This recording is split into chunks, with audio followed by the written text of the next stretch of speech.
projecte Life Clinomics és un projecte europeu d'adaptació al canvi climàtic que el que vol és promoure oportunitats i reptes per a l'economia i la societat local.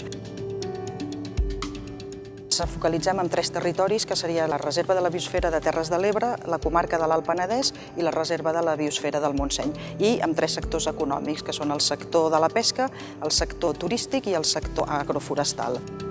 Gràcies al treball de les meses territorials d'adaptació al canvi climàtic s'elaboren uns plans d'acció consensuats pels diferents agents participants en els que es fa una relació que derivaran en la selecció de 6 accions pilot que s'implementaran a cada un dels territoris, que després també hauran de servir una mica com a exemple d'accions a replicar en altres territoris de la Mediterrània.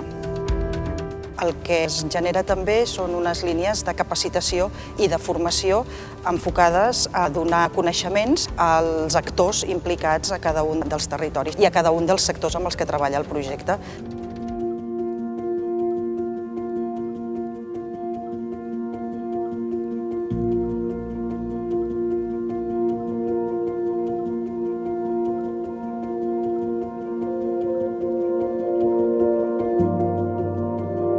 Està clar que en el segle XXI, quan cada vegada més gent viatjarà, una fracció d'aquesta gent que viatja ho farà amb motius ecoturístics o de turisme ecològic, turisme sostenible. Bé, en qualsevol cas, el sector turístic,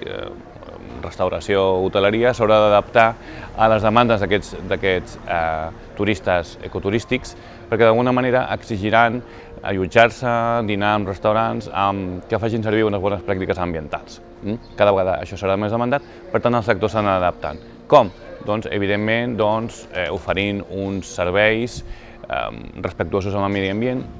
i sobretot amb una bona comunicació, és a dir, que el client se n'adoni que realment està allotjat en un hotel que li han dit que està complint una sèrie de normatives ambientals i, per tant, d'aquesta manera el client serà més satisfet. El mateix amb tot el tema de la restauració. D'alguna manera, avui en dia ja hem vist que hi ha molts menús diferents que inclouen plats del que es coneix com a quilòmetre zero, de slow food. D'alguna manera, també el client de restauració també vol aquest menjar de proximitat, aquest menjar de la terra, que d'alguna manera és garantia que en la seva dinàmica de producció s'han fet servir uns sistemes respectuosos. I si més no, en tot el tema del transport, en tant que és restauració, aliment de proximitat, evidentment haurà hagut un estalvi d'emissions de CO2 i, per tant, el client és una mica el que busca.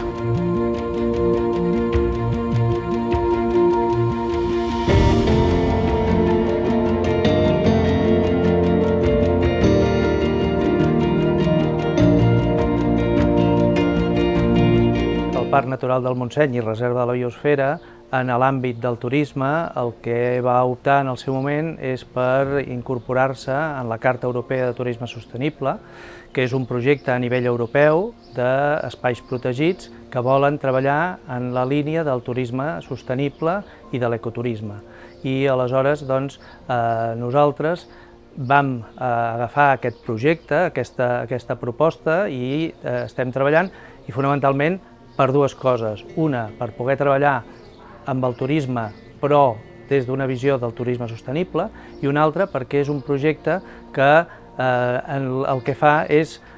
treballar des de la participació de tots els agents que estan vinculats al món del turisme. I aleshores les diferents administracions i també les empreses privades treballem conjuntament per, entre tots, definir què és el que es vol i com ho podem dur a terme.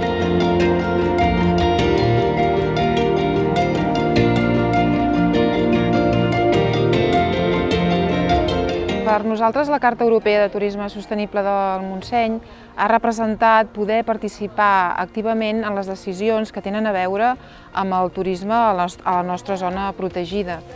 I a la vegada també hem creat tota una sèrie de xarxes entre les diferents empreses que ens dediquem al guiatge en el Parc Natural del Montseny i també altres empreses turístiques, de manera que entre nosaltres també podem crear aquestes sinergies que són importants per crear un producte de qualitat.